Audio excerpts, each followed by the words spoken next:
Here's the latest on the chaos inside the White House. So right now, here is where things stand. Hope Hicks, the president's top aide, is stepping down. Jared Kushner, one of the people the president is closest to, just lost his top-level security clearance. Gary Cohn, who was discussed as chief of staff to replace John Kelly about a week and a half ago and is the head of Trump's economic program, is now threatening to quit. And National Security Advisor H.R. McMaster is apparently on the ropes as well. So basically every top-level administrator except for John Kelly is on the ropes.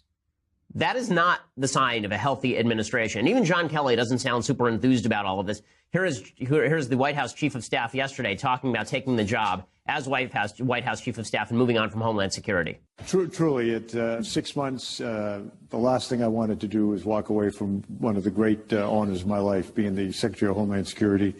But I did something wrong, and God punished me, I guess.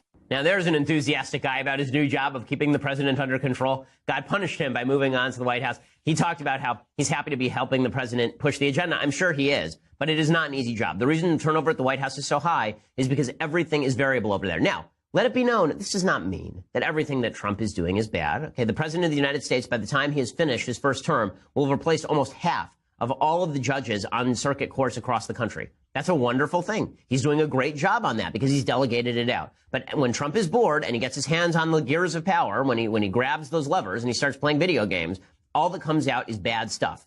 Okay, the president needs to be disciplined. This is not because I want him to lose. It's because I would like for him to be a good president. And I would like for the country to win with him. I like winning. Okay, the president supposedly likes winning too. I'll tell you what is not winning. What is not winning is putting forward gun proposals to seize weapons from a huge variety of citizens. What is not winning is suggesting a massive trade war across the board. As I said earlier, the EU is now threatening massive retaliatory tariffs on the United States, which is just wonderful. It's a great way to tank the economy. Now, we've tried this before, by the way. And the Smoot-Hawley tariffs of 1930 are widely perceived to have led to the Great Depression and helped exacerbate it into a 10-year Great Depression as opposed to a relatively insignificant recession. It's just, none of this makes any sense. One of the reasons that Trump is doing all this stuff now is because when Trump is isolated, when he feels like he doesn't have all the people around him he likes to have around him, when Hope Hicks is gone and Jared and Ivanka have been marginalized, and it's just a bunch of people he doesn't know, like John Kelly, sitting around him, he feels like he has to go back to his gut. And his gut on certain issues is not bad, and on other issues, it is sheerly terrible. And on trade, it is sheerly terrible. The New York Times is reporting on the situation in the White House. Apparently, people in the White House did not even know that Trump was going to announce the steel tariffs and aluminum tariffs yesterday. By the way, the price of beer is going to go up, too. Every beer can in America is made with aluminum, which means that if you like your beer, you're not going to get to keep your beer. The price on it is going to go up, which is, I think most Americans are not going to be super happy with that. The previous day, according to the New York Times, Mr. Trump's chief economic advisor, Gary Cohn, warned the chief of staff, John Kelly, he might resign if the president went ahead with the plan. According to people briefed on the discussion, Cohn had lobbied fiercely against the measures. We'll see if he quits next week, if Trump actually implements this stuff. As I said, the stock market today has taken a dump. Yesterday, it also took a dump. It's down about 200 points right now. That is better than it was earlier this morning when it was down about 380 points. So we will see. Usually it's around 3 o'clock in the afternoon. They finally find out what exactly the market's going to do today. But as I say, the 5-day forecast on the market has been pretty garbage. The high was 25,761. Today, it is now at 24,400. So that means that we've lost well over 1,000 points in the last 5 days on the Dow Jones Industrial Average. The reason we haven't lost more than that is because people don't know if Trump's actually going to do what he says he's going to do. People are pricing uncertainty into the market. Well, anyway, White House aides arrived at work on Thursday. They had no clear idea of what Trump would say about trade. He had summoned steel and aluminum executives to a meeting. When the White House said only that he would listen to their concerns, it seemed to signal that Cohn had held on. But at the end of the photo session, a reporter asked Trump about the measures, and he confirmed that the U.S. would announce next week it is imposing long-term tariffs of 25% on steel and 10% on aluminum. Now, how can you tell this is not the effect of Trump's massive expertise on trade? Even his guy on trade, a guy named Peter Navarro, who is not good on trade, Peter Navarro had recommended a 24% tariff on steel. He went to Trump. He said 24% tariff on steel. What did Trump do? He said no, 25 because it's a round number. If we are going to be setting tariffs based on multiples of 5, let me suggest this is not an outgrowth of economic expertise. It is rather an outgrowth of economic foolishness.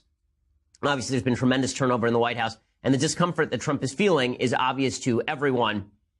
Again, when he says things like the WTO has been a disaster for this country, and it's been great for China and terrible for the United States and great for other countries, Why is it the United States still has the most powerful economy in world history? And why is it that we generate virtually all of the economic growth on planet Earth? Why is that?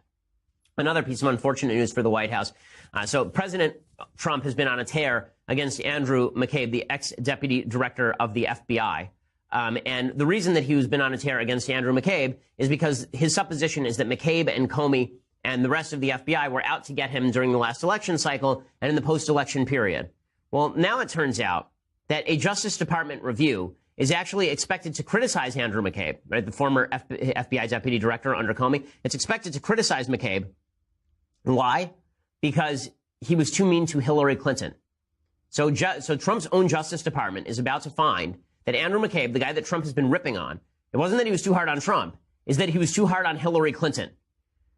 Okay, they're going to condemn him for authorizing the disclosure of information about a continuing investigation to journalists, according to 4 people familiar with the inquiry. Such a damning report would give Trump new ammunition to criticize McCabe, who's at the center of Trump's theory that deep state actors inside the FBI have been working to sabotage his presidency. But Mr. McCabe's disclosures to the news media do not fit neatly into that assumption. They contributed to a negative article about Hillary Clinton and the Obama administration's DOJ, not Mr. Trump. The department's Inspector General, Michael Horowitz, has zeroed in on disclosures to the Wall Street Journal as part of a wide-ranging investigation into, among other things, how the FBI approached the 2016 inquiry into Mrs. Clinton's handling of classified information. Mr. Horowitz said he expects to release a report this month or next. So McCabe already said he was going to step down. He stepped down as deputy director in late January. So all of this is fodder for Trump, that the FBI is corrupt. But unfortunately, the corruption doesn't seem to run toward Trump. It seems to run toward there are a bunch of people in the FBI who are deeply discomfited with Hillary Clinton's corruption and were releasing information to the press, which cuts against Trump's argument. Okay, that is not good for Trump, right? Trump's whole argument is the FBI is out to get him. I've been skeptical of the story that the FBI was out to get Trump. And I still think there are open questions about how the FISA warrants were used against Carter Page, whether the FISA courts in general take bad information and turn them into warrants. But I've been unconvinced by the evidence produced so far that the FBI was out to target Trump, out to destroy Trump, out to destroy his administration. I think there are bad people inside the FBI, like Peter Strzok and Lisa Page. Those people should have been fired, and Mueller did fire them. I think the FBI's current investigation into Trump-Russia collusion is going to come up with nothing. I think that what the FBI is doing right now is overblown. But I don't think that during the transition period, the evidence is there yet. Maybe it'll be shown. Maybe it will. I don't think the evidence is there yet that the FBI was, quote unquote, out to get Trump, as opposed to they're overzealous on virtually everything. And this is just another thing that they are overzealous on. Okay, so in other bad news for Trump, again, it's been a bad Trump day. And I hope that by the time we get to Monday, he's turned it around and things are going great again. But, okay, this is not a great indicator. Yesterday, the president did a hearing, an open forum on the opioid crisis. And it was very moving. Eric Bolling did a video message about his son who died of an opioid addiction, died of an opioid overdose. And Trump showed up, and in the process, he said that we should execute drug dealers in the United States. And we have drug dealers that don't, they kill hundreds and hundreds of people, and most of them don't even go to jail. If you shoot one person, they give you life, they give you the death penalty. These people can kill 2,000, 3,000 people, and nothing happens to them. And we need strength with respect to the pushers and to the drug dealers. And if we don't do that, you're never going to solve the problem. If you want to be weak and you want to talk about just blue ribbon committees, that's not the answer. The answer is you have to have strength and you have to have toughness. The drug dealers, the drug pushers they're really doing damage. They're really doing damage. Some countries have a very, very tough penalty, the ultimate penalty.